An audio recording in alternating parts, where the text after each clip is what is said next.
Hola a tothom, som Sostres i treballem en projectes de cooperació internacional, sobretot amb educació. Vam començar a Nepal, hem estat a Kènia, ara el nostre projecte mare està a la Índia.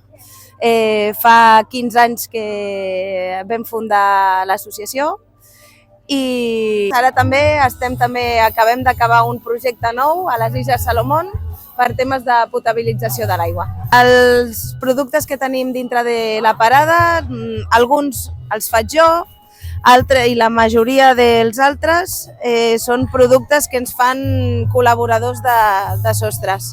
Gent que fa coses a mà i ens ho regala perquè puguem recaudar fons. Sí. I després, altres persones que col·laboren amb nosaltres són els Longi, que són els de les joguines, i que des de fa ja 4 anyets col·laborem amb ells i ens ajuden molt.